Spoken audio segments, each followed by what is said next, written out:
Intelligence testing in India. ठीक है, India में इंटेलिजेंस का क्या सिनेरियो है, यहाँ पर कैसे टेस्टिंग होती है। तो देखो, हिंदी में ना पहली बार टेस्ट कंडक्ट करने को लेकर, ठीक है, एक पर्सन है हमारे इंडिया में, इंडियन साइकोलॉजिस्ट आप इनको कह सकते हो, S M Mohsin. S M Mohsin ने एक अटेम्प्ट लिया था कि ये इंटेलिजेंस टेस्ट ना हिंदी लैंग्वेज के अंदर कंस्ट्रक्ट करें। ठीक है, जैसे ऑब्वियस ही बात है कि ये जो साइकोलॉजी की कोई भी चीज़ है, अगर हिंदी लैंग्वेज में अगर हो रही है तो ज़्यादा बेटर तरीके से ज़्यादा रीच हो सकती है, इसकी ज़्यादा लोगों को समझ में आएगी, है ना।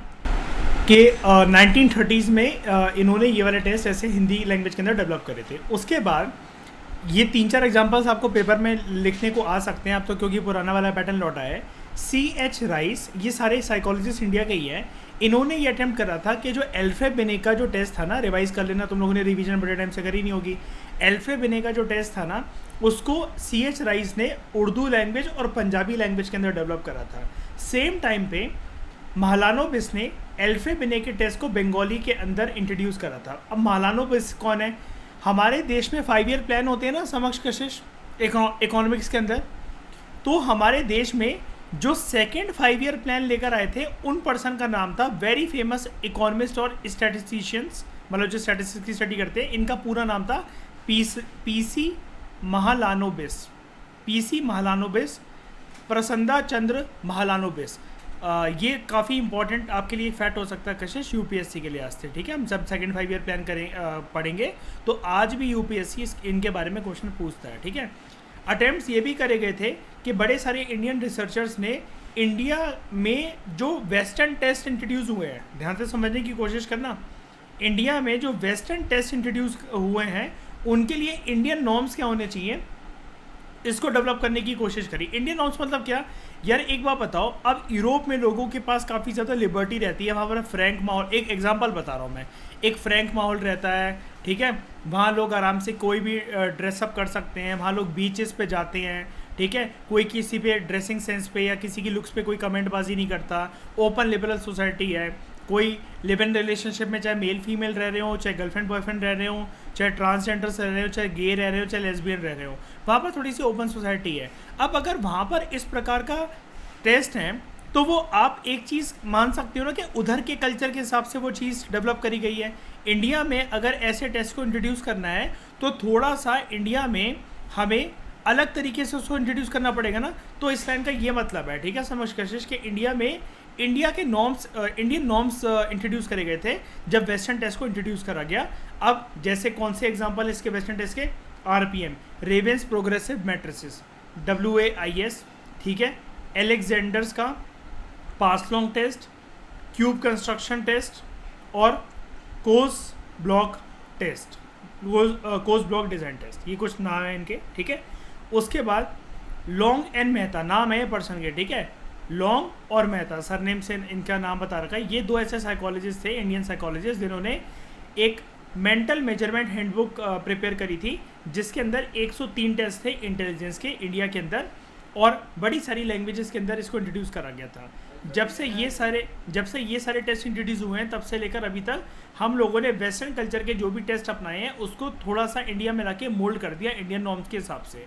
अब जैसे NCERT के बारे में भी अभी पढ़ाऊँगा, लेकिन एक हमारे देश में एक बॉडी है NLEPT।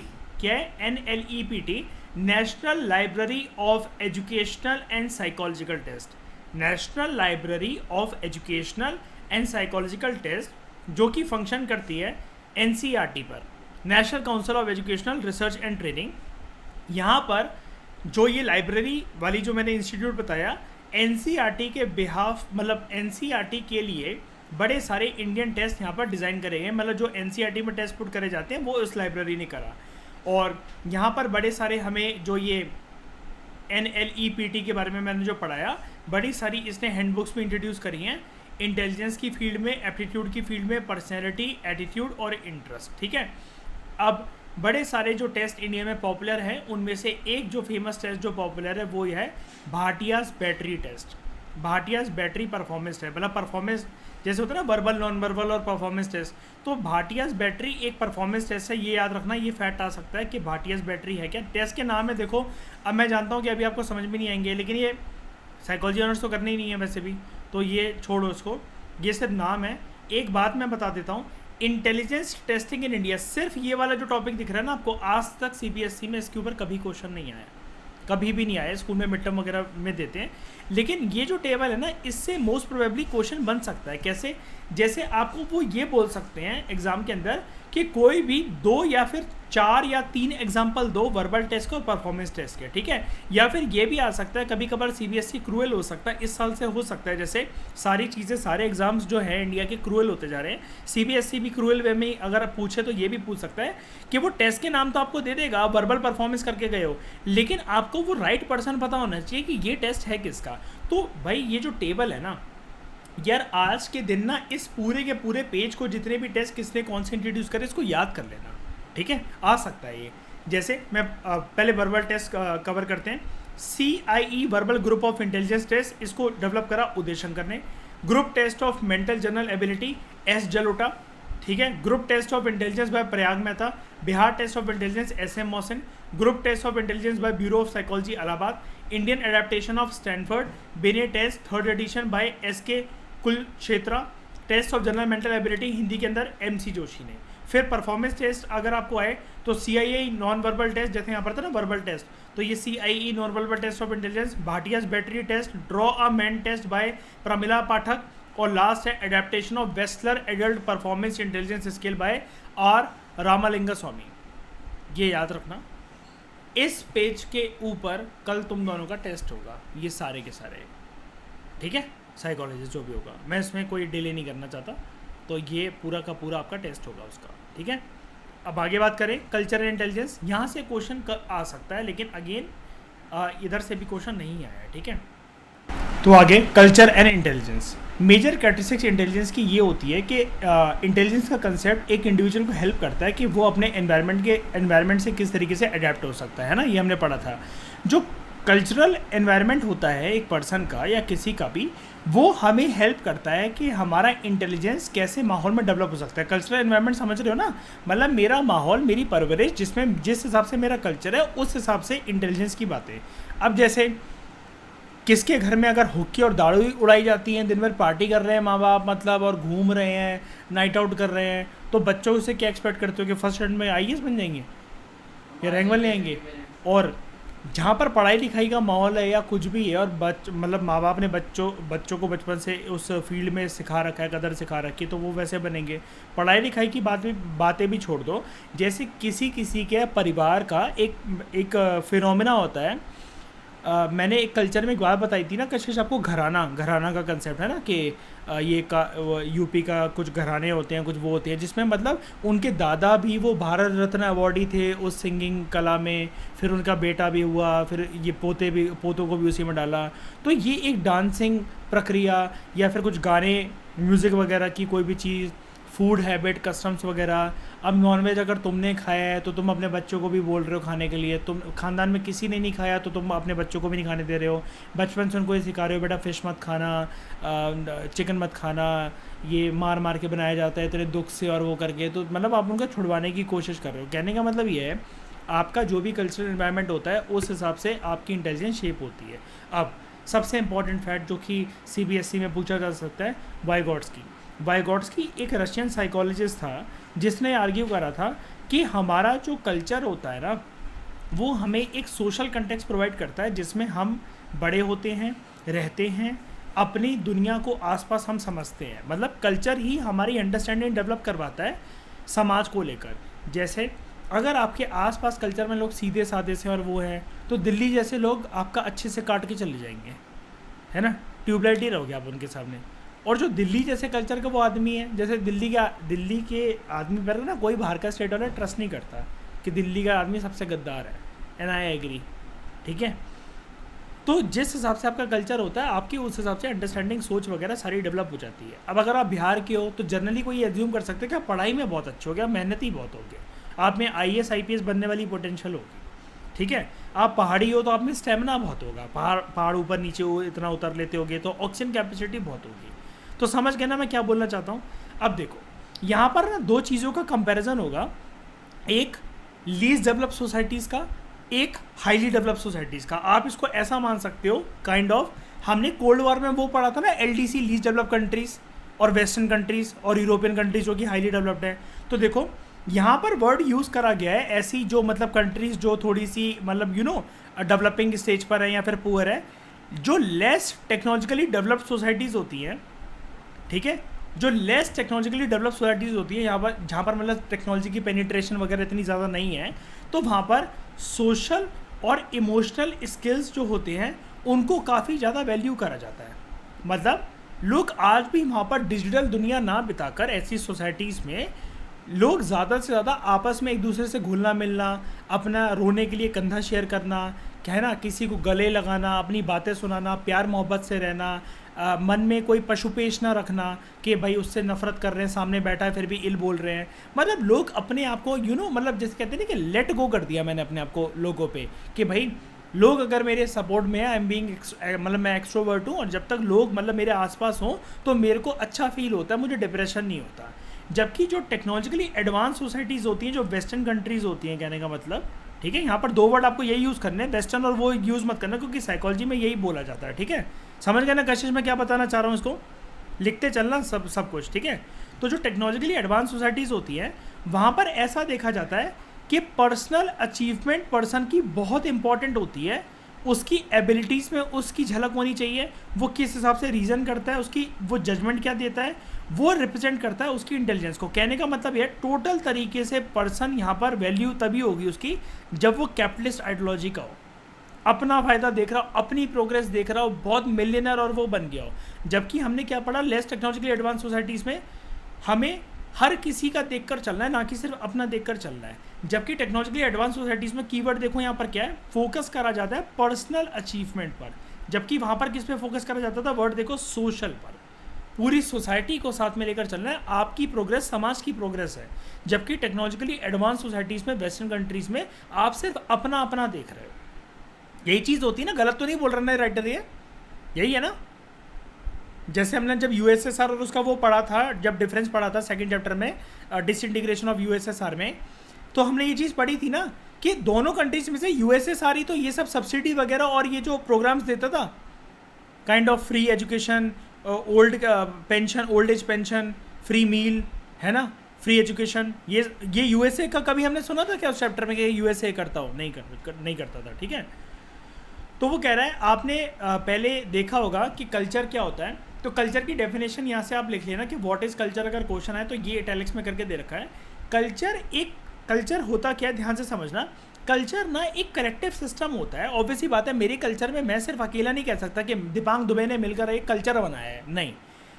दीपांग किसी कल्चर का ऑलरेडी एक पार्ट है जिसको किसी और ने स्टैब्लिश करा था, कल्चर धीरे धीरे करके बन जाता है। कैसे बन जाता है, सबसे पहला कीवर्ड इसके अंदर यही होता है कि कल्चर एक कलेक्टिव सिस्टम होता है।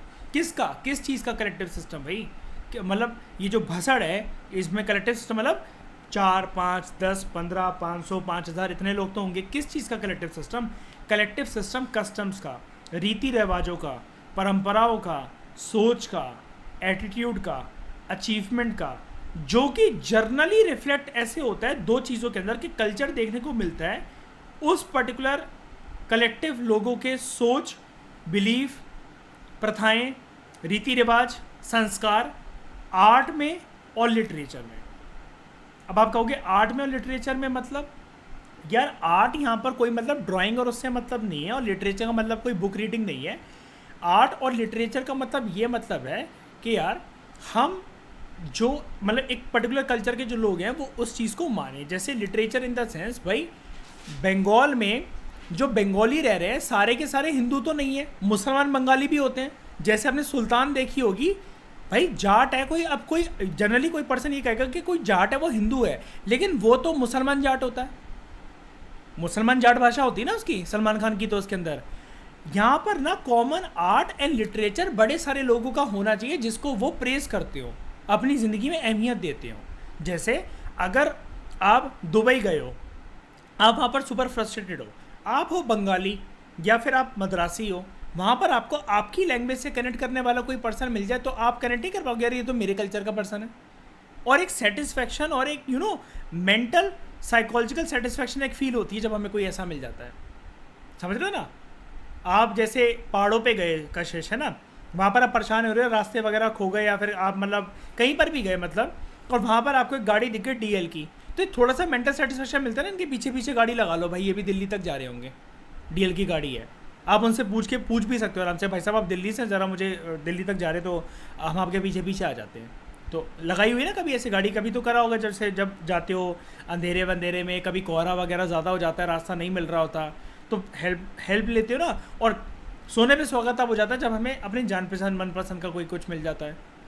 समझ रहे हो ना? अब जैसे एक लास्ट एग्जांपल और देता हूँ, कल्चर आपको सिर्फ आर्ट लिटरेचर में नहीं, जैसे फूड में भी तो देखने को मिल जाता है। आप चाइना जा रहे हो, भाई मुझे नहीं खाना क्रोकोडाइल, सांप और मछलियों का सूप और ये वो करके, केकड़े, उनकी आँखें। मुझे वहाँ पर एक हिंदुस्तानी बंदा मिल गया जिसका रेस्टोरेंट है तो दाल चावल बनाता है, बस मैं खुश। 8 दिन हम चाइना की ट्रिप पे हैं, इसके यहाँ से बनवा लेंगे दाल चावल, ये वेज बेच रहा है, ये चीज़ है। समझ गए ना? तो पर्सन की जो इंटेलिजेंस है वो हमेशा कल्चरल पैरामीटर के साथ ही ट्यून्ड रहती है। मतलब हमारा जो कल्चर होगा हम हमेशा उसके अकॉर्डिंग ही मतलब वैसा बिहेव करते हैं। अब जैसे जैसे मैं एग्जांपल देता हूँ इसका, हमारे कल्चर में भाई कोई ऐसी प्रथा तो नहीं है कि पर्सन बहुत ही ज़्यादा बोल्ड होकर एक शेरवान पहनकर और उसके अंदर लॉन्जरी पहनकर कोई लड़की निकल जाए रोड पे। इतना ज़्यादा फ्रैंक मॉल भी नहीं है, लेकिन वेस्टर्न कंट्रीज़ में ये सब चलता है, वो बीच वगैरह पे जाते हैं। हम यहाँ पर कोई बीच तो ऐसा है नहीं। आप एक बात बताओ, अपना घर है, अपनी छत है, सब कुछ है, ऐसा कभी किसी को देखा है कशिश समक्ष कि कोई लड़की मतलब वो करके अपनी छत पे ही मतलब ऐसे ही कि मैं सनबाथ ले रही हूँ लॉन्जरी पहन के सर्दियों में? नहीं ना? रोज आने जाने की टाइमिंग बदल जाएगी दूसरे की छतों वालों की है ना? बड़े सारे जो थ्योरिस्ट हैं उन्होंने ये माना है कि इंटेलिजेंस में मतलब इंटेलिजेंस ना एक स्पेशल तरीके के एट्रीब्यूट से बना हुआ है और एक पर्सन स्पेसिफिक होता है without any regard to cultural background. मतलब पर्सन कोई से भी कल्चर का हो फ़र्क नहीं पड़ता, ठीक है, कोई से भी कल्चरल बैकग्राउंड का हो फ़र्क नहीं पड़ता। इंटेलिजेंस कम ज़्यादा हो सकती है लेकिन हर कल्चर में इंटेलिजेंस तो होती है ना? ये चीज़ आपको पता ही है। अब याद है जो हमने पढ़ा था प्रीवियस क्लासेस के अंदर, रॉबर्ट जे स्टर्नबर्ग का जो कंटेक्चुअल इंटेलिजेंस या जो उसकी प्रैक्टिकल इंटेलिजेंस थी, है ना, वो हमें ये बताती है कंटेक्चुअल और प्रैक्टिकल इंटेलिजेंस। मतलब आप कोई भी चीज़ किसी कंटेक्स्ट में या प्रैक्टिकलिटी से तभी तो सीख पाओगे जब आपके कल्चर में वो चीज़ वैल्यू करी जाती हो, वो चीज़ करी जाती हो। जैसे गांव के लोग बहुत सारे जुगाड़ कर लेते हैं, उनके कल्चर में वो चीज़ चलती है कि यार मतलब चीज़ें अगर टूट फूट भी जाए तो जुगाड़ करके फिर से इसको चला लो, इसकी तिकड़म बना लो। समझ रहे हो ना कशिश में क्या कह रहा हूँ, है ना? समझ गए ना? वाइगॉट्स्की ये मानता था, ठीक है, वाइगॉट्स्की ऑल्सो बिलीव डैट कल्चर्स जो होते हैं इंडिविजुअल्स की तरह कल्चर्स की भी खुद की लाइफ होती है। देखो कितनी इंपॉर्टेंट लाइन है ये। वाइगॉट्स्की कह रहा है जैसे इंसानों की ज़िंदगी होती है वैसे कल्चर की भी ज़िंदगी होती है, ठीक है। कल्चर वक्त के साथ साथ बड़े होते हैं, वक्त के साथ साथ चेंज होते हैं और अल्टीमेटली पर्सन के इंटेलेक्चुअल डेवलपमेंट के लिए रिस्पॉन्सिबल होते हैं, ठीक है। वाइगॉट्स्की ये कहता था हमारी जो एलिमेंट्री मेंटल फंक्शनिंग होती है, जैसे जब हम बचपन में रोते हैं, एलिमेंट्री मतलब बिल्कुल बेसिक तरीके से जब हमारी जो मेंटल फंक्शनिंग होती है बचपन में, रोना, मम्मी की आवाज़ पे रिएक्ट करना, सुनना, उनकी मतलब माँ की आवाज़ को पहचान लेना, स्मेल से सेंसिटिविटी, चलना सीखना, भागना सीखना, ये सब में यूनिवर्सल होता है। तो मुझे एक बात बताओ, हम लोग ये कह सकते हैं ना, वाइगॉट्स्की हमें क्या समझाना चाह रहा है, हर एक कल्चर में, कल्चर कोई भी हो, अलग अलग कल्चर अलग अलग इंटेलिजेंस हमें दान में देते हैं, लेकिन बहुत सारे नहीं, मतलब ऑलमोस्ट सारे कल्चर्स में कुछ इंटेलिजेंस के फंडे कॉमन है। भाई अब ऐसा तो नहीं होता ना कि जर्मनी के लोग चलना ना 15 साल के बाद सीखते हैं, ऐसा तो कोई फैक्टर नहीं है ना, है ना? ऐसा तो कोई फैक्टर नहीं है कि यार इंडिया का आदमी ना 20 साल का जब हो जाता है तब बोलते हैं इंडिया में, तब बोलना सीखता है वो, ऐसा तो नहीं है, ठीक है। तो ये चीज़ें हो गई। अब जो टेक्नोलॉजिकली एडवांस सोसाइटीज़ होती हैं, ठीक है, जो टेक्नोलॉजिकली एडवांस सोसाइटीज़ होती हैं वो अब प्रैक्टिसेस कैसी अडॉप्ट करती हैं। हम ध्यान से सुनना, हम दो तरह की इंटेलिजेंस पे डिस्कस करेंगे कि जो वेस्टर्न कंट्रीज़ की इंटेलिजेंस को क्या बोला जाता है और इंडिया की इंटेलिजेंस को क्या बोला जाता है, ठीक है। अब ध्यान से सुनना, जितना मैंने अभी पढ़ाया वो अंडरस्टैंडिंग के लिए अच्छा था, उससे कोई भी क्वेश्चन हमें बनाना नहीं है, क्वेश्चन सिर्फ बनेगा यहाँ से। कशिश सुना? टेक्नोलॉजिकली एडवांस सोसाइटीज़ जो होती हैं उसमें ना वो लोग चाइल्ड रेयरिंग प्रैक्टिसेस जो इस प्रकार से अडॉप्ट करते हैं। चाइल्ड रेयरिंग प्रैक्टिसेस का यहाँ पर ये मतलब है, समझने की कोशिश करना बात को। वेस्टर्न कंट्री की बात हो रही है, अगर टेक्नोलॉजिकली एडवांस सोसाइटीज़ लिखा होता है कशिश, यहाँ पर तो कोई दिक्कत नहीं, यहाँ पर तो कोई दिक्कत नहीं है इस बात में। वही तो बच्चों को बड़ा करने की प्रक्रिया कुछ इस प्रकार से होती है कि इस चीज़ को प्रमोट करा जाए। डैड शुड फॉस्टर का मतलब होता है dad should promote skills of journalisation और एब्स्ट्रैक्शन। मतलब वेस्टर्न सोसाइटीज़ के अंदर ये जो दो कीवर्ड्स है ना, स्किल्स ऑफ जर्नलाइजेशन और एब्स्ट्रैक्शन, हम लोग अलग अलग फिगर्स को बहुत जल्दी जल्दी बता पाते हैं। सिलेंड्रिकल है, ये स्क्वायर है, जैसे घर के कुशन है, क्या है, स्क्वायर है ना। बेड है, क्या है, रेक्टेंगल है ना। रिंग लाइट है, क्या है, सर्कल है ना। तुम्हें जानकर ताजुब होगा ये कौन सी बात कर रहे हो, लेकिन जो ट्राइबल सोसाइटीज़ होती हैं तुम्हें पता है वो बहुत सारे फिगर्स वगैरह को रिकॉग्नाइज नहीं कर पाती हैं। हमारे शहरों में जितने फिगर्स ये जो होते हैं उनमें कुछ नहीं होता, वहाँ पर जंगल है, जंगल में तो किसी चीज़ का कोई फॉर्म फिगर होता नहीं है। जानवर होते हैं, फ्रूट्स वो लोग हंटर्स और गैदरर्स मतलब उस तरीके से लाइफ बिताते हैं और जनरली अपनी हट बनाकर रहते हैं। तो वो सिर्फ वर्टिकल वी शेप और ए शेप से ही ज़्यादा फैमिलियर होते हैं, कोनिकल शेप जिसको कहते हैं उसी से फैमिलियर होते हैं। हाँ ठीक है। तो स्पीड, मिनिमल मूव्स और मेंटल मैनिपुलेशन चिल्ड्रन के अंदर वहाँ पर होता है। लेकिन ये चीज़ से ज़्यादा इंपॉर्टेंट यहाँ पर क्या चीज़ है, इस तरह की जो सोसाइटीज़ होती है, ऐसी सोसाइटीज़ में जो बिहेवियर प्रमोट करा जाता है उसको बोलते हैं टेक्नोलॉजिकल इंटेलिजेंस। अब टेक्नोलॉजिकल इंटेलिजेंस क्या होता है, यहाँ पर पर्सन को बहुत ज़्यादा स्किल दी जाती है अटेंशन में, ऑब्जर्वेशन में, एनालिसिस में, परफॉर्मेंस में, स्पीड में और अचीवमेंट ओरिएंटेड बनाया जाता है। जो इंटेलिजेंस टेस्ट होते हैं वेस्टर्न कल्चर के, आगे देखो घुमा फिरा के वही वाली बात, जो वेस्टर्न कल्चर के जो टेस्ट होते हैं वो इंडिविजुअल्स में इन्हीं सब स्किल्स को डेवलप कराने की कोशिश करते हैं। क्यों? क्योंकि वेस्टर्न सोसाइटीज़ जो होती हैं उनमें टेक्नोलॉजिकल इंटेलिजेंस को प्रमोट करा जाता है। ठीक है, जबकि टेक्नोलॉजिकल इंटेलिजेंस को प्रमोट नहीं करा जाता बड़ी सारी एशिया की और अफ्रीका की कंट्रीज़ में, यानी कि एशियन और अफ्रीकन सोसाइटीज़ में। ठीक है, क्वालिटीज़ और स्किल्स को जिनको इंटेलिजेंस माना जाता है नॉन वेस्टर्न कल्चर के अंदर वो बहुत ज़्यादा डिफरेंट होती है। हमारे अंदर जैसे एक बात बताओ, एक मतलब अच्छा लड़का है, अच्छी लड़की किसे कहेंगे? जब तुम पैर छू रहे हो, नमस्ते आंटी, नमस्ते अंकल, मतलब वो करके बाहर पैर वैर छूना, वो कहेंगे पता नहीं क्या चोरी वोरी कर रहा है, पता नहीं क्या कर रहा है, जूते से कुछ निकाल रहा था या पता नहीं पैंट से कुछ निकाल रहा था। उनके अंदर है ही नहीं ना वो प्रक्रिया नमस्ते और वो सब करने वाली। ठीक है, तो हमारे यहाँ जो बाउंड्रीज होती हैं इंटेलिजेंस को लेकर रिलेटेड, वो वेस्टर्न कल्चर से काफ़ी ज़्यादा अलग होती हैं। हाँ, वो लीज डेवलप जो सोसाइटीज़ होती हैं ट्राइबल कल्चर के अंदर, यार उनकी इतनी ज़्यादा इंटेलिजेंस नहीं होती ना। ठीक है, ये चीज़ हो गई।